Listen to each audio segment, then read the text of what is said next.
Watu wanasema Azimio haitashinda kura. Raila hawezi kushinda kura. Tukitazama vile kura imepigwa, kwa hii wakati yote ametafuta kura. Wakati wa Kibaki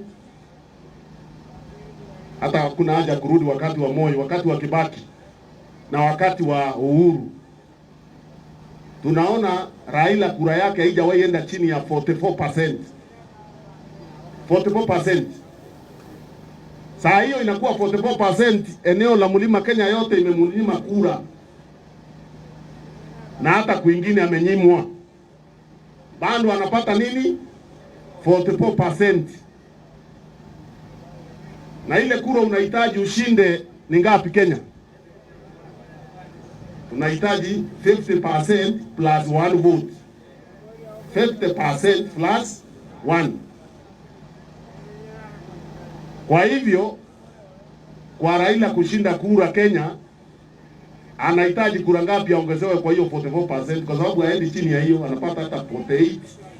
Kuna hata wakati 2013 alishindwa na only 80,000. Si ndio? Ilikuwa only 80,000. Na saa hiyo tumezunguka huku Rift Valley, wapi, Mount Kenya yote inaongea lugha moja. Bado akashindwa tu na 80,000. Sasa anahitaji ngapi aongezewe ndio ashinde kura? 60 to 70%.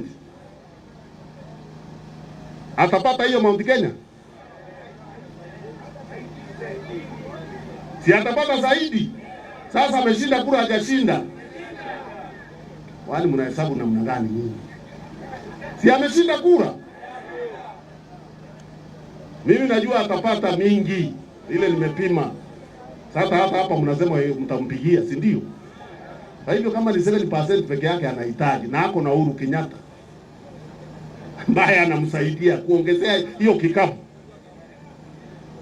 Na sisi tuko huko. Na mimi nauliza wakulima wa Kenya wamuunge mkono, kwa sababu yeye tuko na mpango ya kilimo mzuri. Tuko na yeye hapo kwa kupanga mambo ya kilimo iende juu. Kama vile tumefufua, tuna mpango mzuri. Wale wengine najua ni wale wakula fertilizer. Wamekuwa minister huko kwa wizara hii, na ajenda kubwa yao ilikuwa fertilizer ya kula. Hakuwa na ajenda nyingine.